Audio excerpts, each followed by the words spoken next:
చక్రపాణి గారు నమస్కారం అండి. నమస్తే అండి. చక్రపాణి గారు, మనం 10 రోజుల కింద మాట్లాడుకున్నప్పుడు తెలంగాణకి సంబంధించి ఎలక్షన్స్కి ఒక రేస్ అనేది మొదలైపోయింది. బట్ అందరికంటే ముందు అస్త్రశస్త్రాలతో అభ్యర్థుల్లో రేస్లో ముందుంది బీఆర్ఎస్ అనుకున్నాం. కాంగ్రెస్ బీజేపీ అసలు రెడీగానే లేవు. బట్ ఇప్పుడు కాంగ్రెస్ దరఖాస్తుల స్వీకరణ మొదలుపెట్టింది. ఇప్పటికీ పరిస్థితి ఎలా ఉందనుకుంటున్నారు? నిజానికి కాంగ్రెస్ పార్టీ కర్ణాటక ఎలక్షన్స్ ముందు కాంగ్రెస్ పార్టీ వేరు, కర్ణాటక ఎలక్షన్స్ తర్వాత కాంగ్రెస్ పార్టీ. కర్ణాటక ఎలక్షన్స్ కంటే ముందు మనం గమనించినాము, బీజేపీ చాలా దూకుడు మీద ఉన్నట్టుగా కనిపించింది. ఎప్పుడైతే కర్ణాటక ఎలక్షన్ల ఫలితాలు బీజేపీకి వ్యతిరేకంగా వచ్చినాయో దానికి తోడు బండి సంజయ్ని కూడా మార్చేసిన తర్వాత బీజేపీ అనేది కనుమరుగైపోయింది, కనిపించడం. లేకపోతే కాంగ్రెస్ పార్టీ ఒక కొత్త ఊపు కర్ణాటక ఎన్నికల తర్వాత వచ్చింది. అంటే ఒక దూకుడుగా ముందుకెళ్ళడమే కాకుండా కార్యకర్తల్లో కూడా ఉత్సాహం నింపేటువంటి ప్రయత్నం కాంగ్రెస్ పార్టీ చేసింది. దానికి బట్టి పాదయాత్ర కూడా ఒక లింక్ లాగా పనిచేసింది.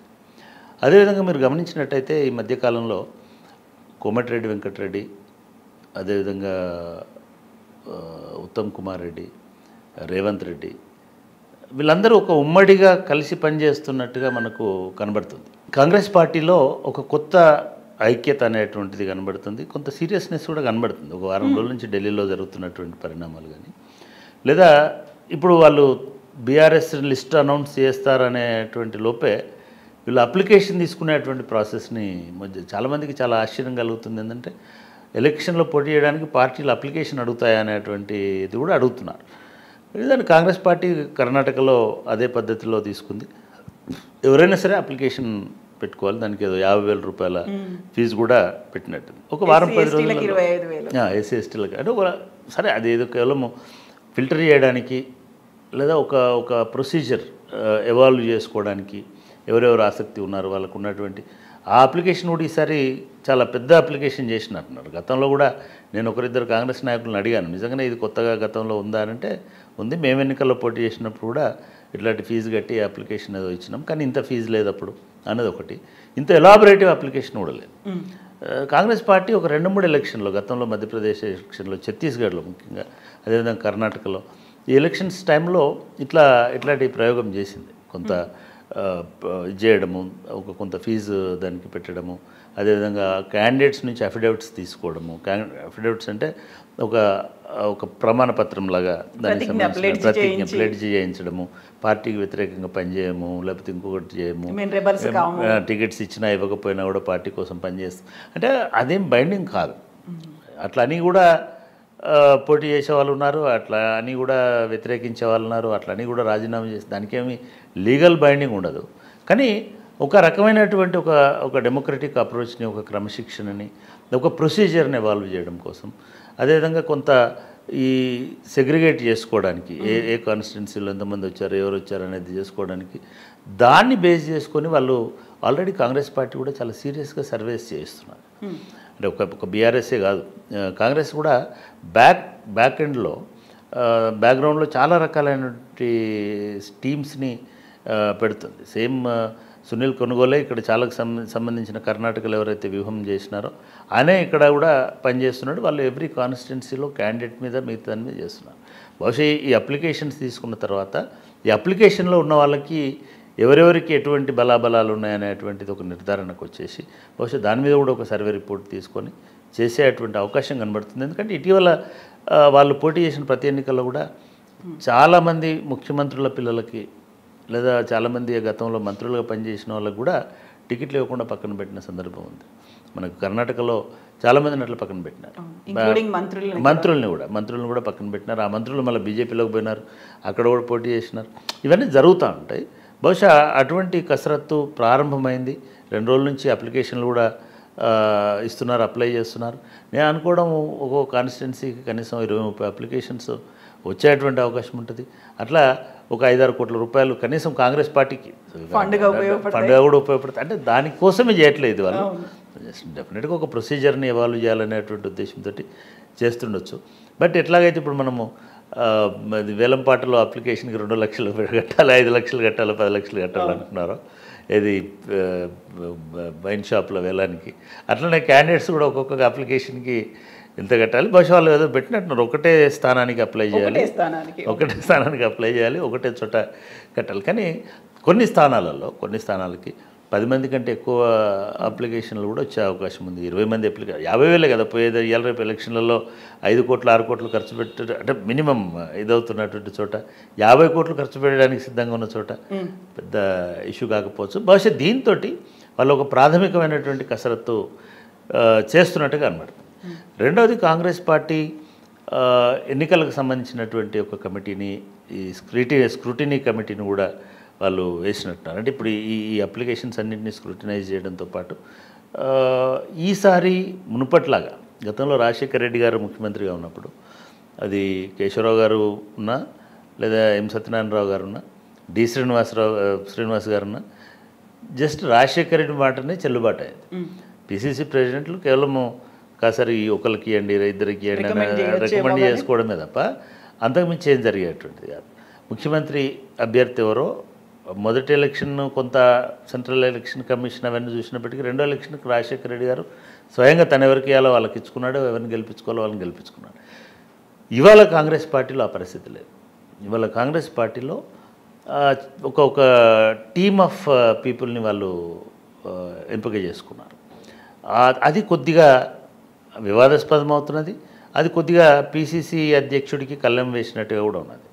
దానిలోకి వాళ్ళు దీనిలో భాగంగా ఉత్తమ్ కుమార్ రెడ్డిని కూడా దానిలో తీసుకున్నారు. రెండో విమర్శ ఏమొస్తుంది, ఆ ఎలక్షన్ దాన్ని అన్నారు వాళ్ళు స్క్రూటినీ కమిటీలో, స్క్రీనింగ్ కమిటీలో బీసీఎస్సీ లేరు అనేటువంటి ఒక ఇది కూడా ఉంది. అంతా పిసిసి ప్రెసిడెంట్ రెడ్డినే, ఇంకొక రెడ్డినే, ఇంకోరిని పెట్టినారు. వీళ్ళతోటి సామాజిక న్యాయం ఉండదు అనే. ఎలక్షన్ మేనేజ్మెంట్ కమిటీ చైర్మన్ మాత్రం మధు యాష్కి ఉన్నారు. ఎలక్షన్ మేనేజ్మెంట్ అనేది అభ్యర్థుల ఎంపిక తర్వాత వస్తుంది. అభ్యర్థుల ఎంపిక కీలకం కదా. అందుకే పొన్నాల లక్ష్మయ్య బీసీ నాయకులు ఎందుకు మాట్లాడుతున్నారు, పొన్నం ప్రభాకర్ ఎందుకు అలిగిపోయి ఉన్నాడు అంటే పొన్నం ప్రభాకరు కాంగ్రెస్ పార్టీలో రేవంత్ రెడ్డి కంటే సీనియర్. రేవంత్ రెడ్డి గారు చాలామంది కంటే సీనియర్. పొన్నం ప్రభాకర్ లేదు, నాకు తెలుసు. మా కాలేజీ మా ఊరు ఇప్పుడు 87-88 మధ్యలో స్టూడెంట్ లీడర్ ఎన్ఎస్యుఐ నుంచి ప్రెసిడెంటే గెలిచినాడు. అప్పటి వరకు పూర్తిగా ఏబీఐపీ గెలిచేటువంటి ఎస్ఆర్ఆర్ కాలేజీ కరీంనగర్లో ఎన్ఎస్యుఐ నుంచి ప్రెసిడెంట్ గెలిచినాడు. స్టేట్ ఎన్ఎస్యుఐ ప్రెసిడెంట్గా పనిచేసినాడు, జిల్లా ఎన్ఎస్యుఐ ప్రెసిడెంట్ పనిచేసినాడు, స్టేట్ పనిచేసినాడు, నేషనల్ బాడీలో ఉన్నాడు, పార్లమెంట్లో ఉన్నాడు, రాహుల్ గాంధీకి చాలా దగ్గర. ఇవన్నీ మారిపోయి ఆయన వర్కింగ్ ప్రెసిడెంట్గా ఉన్నాడు కాంగ్రెస్ పార్టీకి ఒక టర్మ్ అంతా. అటువంటిది ఆయనను పూర్తిగా సైడ్ లైన్ చేసినారు. పొన్నాల లక్ష్మయ్య అసలు కాంగ్రెస్ పార్టీని ఒక 10 సంవత్సరాల పాటు రాజశేఖర రెడ్డి గారు ఉన్న కాలంలో, కిరణ్ కుమార్ రెడ్డి గారి టైంలో ఉన్నటువంటి ఆయన. అంతమంది పిసిసి అధ్యక్షుడు కూడా ఉన్నాడు. ఆయనే చాలామందికి టికెట్లు ఇచ్చినాడు. ఇప్పుడు ఆయన టికెట్ అడుక్కోవాల్సినటువంటి పరిస్థితిలో ఉన్నాడు. నిజంగా కూడా చాలా ఆశ్చర్యకరమైనటువంటి పరిణామాలు కనబడుతుంటాయి. అదేవిధంగా ఉత్తమ్ కుమార్ రెడ్డి ఆయన పిసిసి ప్రెసిడెంట్గా ఉన్నాడు. అసలు కాంగ్రెస్ పార్టీని ఒక తెలంగాణ వచ్చిన తర్వాత దాన్ని చేయడానికి చాలా రకాలైనటువంటి కష్టాలు పడ్డాడు. తను పార్లమెంట్ సభ్యుడిగా గెలిచినాడు. ఆయన కూడా ఇవాళ టికెట్ అడుక్కోవాల్సిన పరిస్థితిలో ఉన్నాడు. పెద్దలు జానారెడ్డి అయితే అసలు కనిపించట్లేదు ఇక్కడ. అంటే ఈ కొత్త రూపు అనేటువంటిది ఎంతైతే బలమో, కాంగ్రెస్ పార్టీ ఎంతైతే బలం అనుకుంటుందో అంత బలహీనపరిచే అవకాశం కూడా ఉన్నది.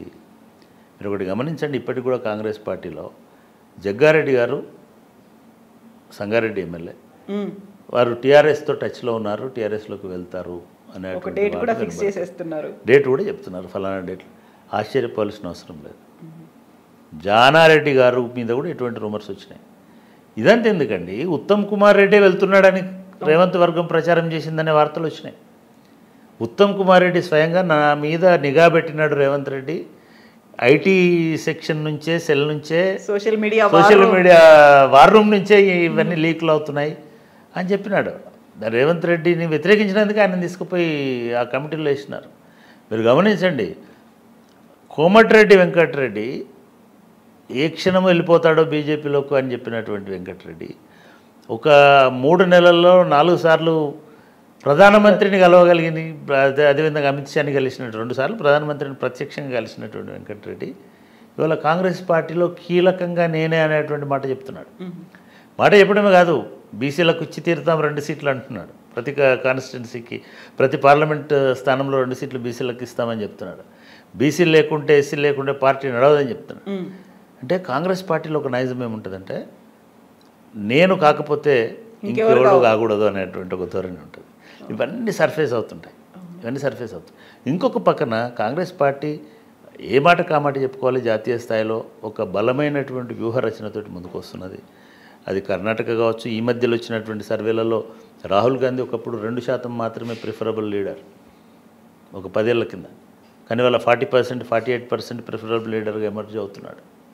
ఇదంతా పాజిటివ్ వైబ్స్ వస్తున్నటువంటి తరుణంలో బహుశా నేను అనుకోవడము తెలంగాణలో ఇంకా ఈ అంతర్గతమైనటువంటి అసంతృప్తి, అసమ్మతి ఉంది. ఇది ఏదో ఒక రూపంలో, అది సోషల్ జస్టిస్ రూపంలోనో, బీసీల సీట్ల రూపంలోనో, లేకపోతే ఏ నియోజకవర్గానికి ఎవరైనా సీట్ దీనిలోనో, స్క్రీనింగ్ కమిటీ రూపంలోనో అన్యాయం జరిగిందనే రూపంలో ఇవి ఖచ్చితంగా బయటకు వచ్చేటువంటి అవకాశం ఉంది. ఇది ఒక నెగటివ్ ఆస్పెక్ట్ కాంగ్రెస్ పార్టీలో ఐజ్ ఆఫ్ నౌ ప్రివైల్ అవుతున్నటువంటి వాతావరణాన్ని బట్టి చూస్తే ఇది స్లోగా ఎమర్జ్ అయ్యేటువంటి అవకాశం ఉంది. ఇంకొక వైపు నుంచి మీరు అన్నట్టుగా అప్లికేషన్లు తీసుకోవడము, స్క్రీనింగ్ చేయడము, ఇంకోటి చేయడం, డెఫినెట్గా టికెట్ల లిస్ట్ అనౌన్స్ చేసిన తర్వాత కాంగ్రెస్ పార్టీలో ఒక భూకంపం అనేది రావడం అనేది సహజం.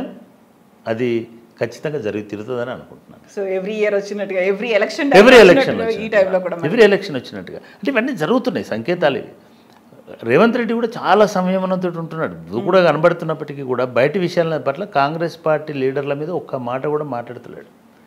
అంతకుముందు కోమటిరెడ్డి వెంకటరెడ్డి మీద చాలా రకాల ప్రచ్ఛన్న యుద్ధము, పరోక్ష యుద్ధం చేసినటువంటి, ప్రత్యక్ష యుద్ధం చేసినటువంటి ఆయన కలుపుకొని పోయేటువంటి వాతావరణం. ఎందుకంటే ఆయనకు నాయకత్వం విజయవంతం కావాలి, రేవంత్ రెడ్డి సక్సెస్ కావాలి. First of all Revanth Reddy లీడర్గా ఉండొచ్చు, కానీ సక్సెస్ఫుల్ లీడర్గా ఎప్పుడు ఉంటాడంటే వీళ్ళందరినీ కలుపుకొని పోయి వివాదం లేకుండా ఎలక్షన్స్ని లాంచ్ చేసి అది విజయమైనా పరాజయమైనా కొంతైనా ఆ బలాన్ని ప్రూవ్ చేసుకున్నప్పుడే రేవంత్ రెడ్డి నాయకత్వం అనేటువంటిది ఇది చేస్తుంది.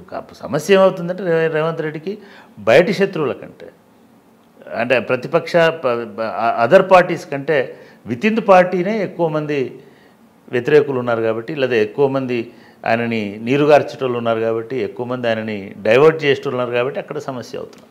సో 100 మంది అంటే 100 స్థానాల్లో గెలిచే బాధ్యత నాదే అని చెప్తున్నాడు. 100 రోజుల తర్వాత మేము ఈ పనులు చేస్తామని చెప్తున్నారు Revanth Reddy. At the same time పార్టీలో చేరికల మీద కూడా ఫోకస్ పెట్టారు. పొంగులేటి జాయిన్ అయ్యారు, జూపల్లి జాయిన్ అయ్యారు. వీటితో పాటుగా కోదండరాం తన పార్టీని మెర్జ్ చేస్తారని వినిపించి, షర్మిల కూడా పోటీ చేస్తారా, మెర్జ్ చేస్తారా, పొత్తు పెట్టుకుంటారా, ఇవన్నీ వినిపించినప్పటికీ కూడా ఉన్నటువంటి అసంతృప్తులు ఇవన్నీ ఎలా పోగొట్టుకొని ఫస్ట్ వాళ్ళకి ఇంటర్నల్గా ఉండేటువంటి ఆ గొడవ, దాన్ని అందరినీ యూనిటీగా ఉంచడమే ఫస్ట్ ప్రయారిటీ. తర్వాత బీఆర్ఎస్ మీద ఎలా ముందుకెళ్తారని మీరు అనుకుంటున్నారు? అంటే రేవంత్ రెడ్డికి పూర్తి ఫ్రీడమ్ కాంగ్రెస్ పార్టీ ఇవ్వదు. నంబర్ 1, ఒక కలెక్టివ్ లీడర్షిప్లోనే పోతామని రేవంత్ రెడ్డి చెప్తున్నాడు. నేను అనుకోవడము డీకే శివకుమార్ పూర్తి స్థాయి ఎన్నికలన్నీ ఆయన కనుసన్నలో జరుగుతాయని నేను అనుకుంటున్నాను. త్వరలోనే బహుశా మీకు ఆ వార్త కూడా వస్తుంది. డీకే శివకుమార్ పూర్తి బాధ్యత, తెలంగాణ బాధ్యతని డీకే శివకుమార్కి అప్పగిస్తారు. ఇప్పటికే చాలామంది పరిశీలకులు డీకే శివకుమారే కర్ణాటక నుంచి చాలామంది పరిశీలకులు వచ్చి ఇక్కడ పనిచేస్తున్నారు. సో నేను ఒక రకంగా ఊహిస్తుంది ఏంటంటే కర్ణాటక కాంగ్రెస్ పార్టీ తెలంగాణ కాంగ్రెస్ పార్టీకి బ్యాక్ బోన్ లాగా ఉంటుంది. దాని దాని వెనక కేంద్ర నాయకత్వం పూర్తి స్థాయిలో పర్యవేక్షిస్తుంది, ఇంక్లూడింగ్ ఫండ్స్ కూడా కర్ణాటక నుంచే పెట్టమని. ఆబ్వియస్గా కాంగ్రెస్ పార్టీకి వేరే మార్గం లేదు. ఎలక్షన్లలో డెఫినెట్గా ఫండ్స్ అనేది చాలా కీలకమైనటువంటి పాత్ర పోషిస్తుంది. ముఖ్యంగా 2 చోట్ల అధికారాలు ఉన్నటువంటి అటు బీజేపీ కేంద్రంలో అధికారం ఉంది, ఇక్కడ తెలంగాణలో టీఆర్ఎస్ అధికారంలో ఉంది. కాబట్టి దీన్ని ధీటుగా ఈ ఎన్నికల మేనేజ్మెంట్ని ఎదుర్కోవాలంటే కాంగ్రెస్ పార్టీకి ఫండింగ్ అనేటువంటిది ఖచ్చితంగా ఒక ఇది. ఆ ఫండింగ్ వేటలో భాగంగానే కొంత సమర్థవంతమైన డబ్బుల విషయంలో ఆర్థికంగా బలమైనటువంటి కొంతమంది నాయకులని వీళ్ళు అప్రోచ్ అవుతున్నారు. అందులో భాగంగానే మనం పొంగులేటి శ్రీనివాసరెడ్డి గారి చేరికను కానీ మిగతా వాళ్ళని కానీ మనం అదే పద్ధతులు చూడొచ్చు. అట్లాగే వరంగల్లో కొంతమందిని అట్లాగే ప్రయత్నం చేస్తున్నారు. కరీంనగర్, ఆదిలాబాద్లో కూడా కొంతమందికి అటువంటి బాధ్యతలు. అంటే ఇవే కాకుండా డెఫినెట్గా వాళ్ళకు ఉండేటువంటి మొబిలైజేషన్లో భాగంగా బహుశా కర్ణాటక నుంచి కొంత ఫండింగ్ వచ్చేటువంటి అవకాశం ఉంది. కాంగ్రెస్ వాళ్ళు ఎన్నికల్లో ఎవరు నడిపిస్తే వాళ్ళు, ప్లస్ డీకే శివకుమార్కి ఇటువంటి రాజకీయాలలో చాలా చతురుడు అనేటువంటి పేరుంది, సమర్థుడు కూడా అటువంటి విషయాలలో. బీజేపీని కూడా మేనేజ్ చేయగలిగినటువంటి సామర్థ్యం ఉన్నటువంటి వ్యక్తి కాబట్టి సో డెఫినెట్గా అది ఆయన ఆధ్వర్యంలో జరుగుతుంది. రెండవది షర్మిల అన్నారు మీరు. షర్మిల ఇస్ ఐ మీన్ ఎప్పుడు కూడా తెలంగాణలో ఫోర్స్ కాదు. అమ్మాయి ఏదో తన రాజకీయ దీన్ని పరీక్షించుకోవాలనుకుంది. కానీ కాంగ్రెస్ పార్టీ ఎక్సెప్ట్ ఒక కోమటిరెడ్డి వెంకటరెడ్డి లాంటి వాళ్ళు తప్ప 4 ఓట్లన్నా వస్తాయి, 400 ఓట్లైనా వస్తాయి. అంటే వెంకటరెడ్డి గారు ఆలోచించుకోవాల్సిందని 400 ఓట్లు పోకుండా చూసుకోవాలి. ఇప్పుడు కాంగ్రెస్ పార్టీ ఎక్స్పెరిమెంట్ చేసే కాలంలో లేదు. కాంగ్రెస్ పార్టీ ఇప్పుడు పూర్తి స్థాయిలో వాళ్ళ ప్రతిభను కనబరుచుకునే స్థాయిలో ఉంది. ఎవరి వల్ల 400 ఓట్లు పోయినా కూడా ఒక 40 సీట్లు పోయే అవకాశం కూడా ఉంటుంది. అటువంటి వాతావరణంగా ఉంటుంది. కాబట్టి ఇప్పటి వరకు గమనిస్తున్న దానిలో బట్టి విక్రమార్క కానీ లేదా రేవంత్ రెడ్డి కానీ లేదా కాంగ్రెస్లో ఉన్నటువంటి మిగతా బీసీ నాయకత్వంలో ఉన్న వాళ్ళు కూడా ఎవరు కూడా షర్మిల ఉండాలని కోరుకోవట్లేదు. ఎందుకో మరి తెలియదు. వీళ్ళందరూ రాజశేఖర రెడ్డి శిష్యులు అయినప్పటికీ కూడా రాజశేఖర రెడ్డి రాజ్యము అనేటువంటిది తెలంగాణ అంగీకరించదు. ఒకటి ఇది కేంద్ర నాయకత్వానికి కూడా తెలుసు. మీకు రెండో సంగతి కూడా చెప్తున్నా. Sharmila is going to be the chief of Andhra Pradesh Congress committee very soon. ఇదే డీకే శివకుమార్ నాయకత్వంలో అక్కడ ఉన్నటువంటి ప్రివల్ అయినటువంటి వాతావరణాన్ని బట్టి, వార్తలను బట్టి ఆమెని కర్ణాటక నుంచి రాజ్యసభకు పంపిస్తారు. పంపించేసి ఏపీ కాంగ్రెస్ కమిటీ అధ్యక్షురాలుగా పెడతారు. జగన్ పూర్తిగా బీజేపీతో ఉన్నాడు కాబట్టి కాంగ్రెస్ పూర్తిగా అక్కడ నిర్వీర్యమైపోయినది కాబట్టి కాంగ్రెస్కి కొంత ఉత్తేజాన్ని తీసుకొచ్చుకోవాలి అని అంటే రాజశేఖర రెడ్డి కుమార్తెగా, రాజశేఖర రెడ్డి కుటుంబంగా విజయమ్మ, అదేవిధంగా షర్మిల అక్కడి నుంచి పోటీ చేస్తారు అనేటువంటి వార్తలు ఆల్రెడీ స్ప్రెడ్ అయినాయి. ఇది కాంగ్రెస్ పార్టీ ఆంధ్రప్రదేశ్లో కొద్దో గొప్ప అట్లీస్ట్ మళ్ళీ జీవం పోసుకోవడానికి ఉపయోగపడుతుంది అనేటువంటిది డీకే శివకుమార్ రచిస్తున్నటువంటి వ్యూహం. ఇది చాలా చోట్ల కర్ణాటక నుంచి వస్తున్నటువంటి పత్రికల్లో వచ్చింది. దేశవ్యాప్తంగా ఈ చర్చ జరుగుతున్నాయి. ఇది పోతే రెండవది తెలంగాణ వరకు ఎలక్షన్స్ వరకు నేను అనుకోవడము వాళ్ళు ఇంతకుముందు వాళ్ళ మేధో మదన సమావేశాలలో జైపూర్లో జరిగినట్టుంది, ఇంకో చోట ఉదయపూర్లో జరిగింది, ఇది హర్యానాలో జరిగింది. ఇవన్నిట్లలో కూడా వాళ్ళ ఒక స్ట్రాటజీ తెలంగాణకు సంబంధించి ప్రత్యేకంగా ఈ 2 సీట్లు ప్రతి నియోజకవర్గానికి, పార్లమెంట్ నియోజకవర్గానికి 2 శాసనసభ నియోజకవర్గాలు మినిమం. సో వాళ్ళు 34 నుంచి 38 సీట్లు ఖచ్చితంగా బీసీ సామాజిక వర్గాలకు ఇవ్వాలనేటువంటి ఒక ఆలోచన కాంగ్రెస్ పార్టీ కేంద్ర నాయకత్వం. ఒకటి గమనించండి, కాంగ్రెస్ పార్టీలో ఎట్లుంటుందంటే ఇప్పుడు సేమ్ మనం ఇందాక ఎట్లాగైతే కేసీఆర్ గారు చెప్తే పల్లారాజేశ్వరరెడ్డి గారు రెడీ అవుతారు అన్నట్టు కాంగ్రెస్ పార్టీలో కూడా కేంద్ర నాయకత్వం ఆ ప్రిన్సిపల్ని పెట్టుకుంది కాబట్టి కాంగ్రెస్ వాళ్ళు సమావేశాలై బీసీలకు అన్యాయం జరిగింది ఇదైతే సరే బీసీలలో రేపు ఒకలో ఇద్దరిలో బీసీలను కూడా స్క్రీనింగ్ కమిటీలో కోఆప్ట్ చేసుకోవచ్చు. లేదా చలో మీరు మీ కాన్స్టిట్యున్సీస్ని వెతుక్కోండి, మా దగ్గరికి వచ్చేసేయండి అని చెప్పొచ్చు. సో ఇట్లా కాంగ్రెస్ పార్టీ ఆ రకమైనటువంటి వ్యూహంతో నేను అనుకోవడము కొంత బీసీలను కూడా అంటే అది ముదిరితే నష్టం కాంగ్రెస్ పార్టీ. ఇంకా విచిత్రం ఏమిటంటే ఈ కాంగ్రెస్ పార్టీ నుంచి కూడా మళ్ళీ ఒక 4, 3, 5 ఇట్లాంటి అసంతృప్తి నాయకులు, ఒక్క పాపం జగ్గారెడ్డి గారిని ఒక్కరిని అనడానికి లేదు, చాలామంది టీఆర్ఎస్ తోటి ముఖ్యంగా కేసీఆర్ తోటి కేటీఆర్ తోటి మాట్లాడుతున్నటువంటి నాయకులు కూడా ఉన్నారనేటువంటిది కాంగ్రెస్ పార్టీలో వినబడుతుంది. అందుకోసమే బీఆర్ఎస్లో ఆ స్థానాలను అలాగే ఖాళీగా పెట్టి ఉంచుతుంది అనేది. ఎగ్జాక్ట్.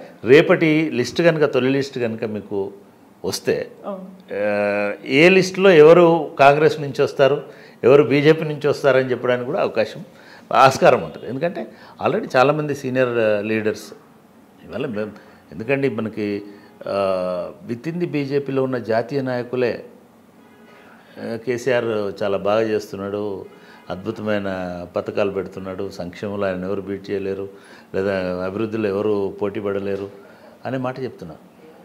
అవి ఎలా పత్రికల్లో వస్తున్నాయి. బీజేపీ లేదా కాంగ్రెస్ పార్టీలో ఖచ్చితంగా బీఆర్ఎస్కి అనుకూలంగా ఉండేవాళ్ళు, బీఆర్ఎస్ మద్దతు ఇచ్చేవాళ్ళు, ప్రత్యక్షంగానో పరోక్షంగానో బీఆర్ఎస్తో కలిసి పనిచేసేవాళ్ళు చాలామంది ఉంటారు. ఒక నెల రోజుల్లో 15 రోజుల్లో వాళ్ళందరూ కూడా బయటకు వచ్చేటువంటి అవకాశం ఉంటుంది.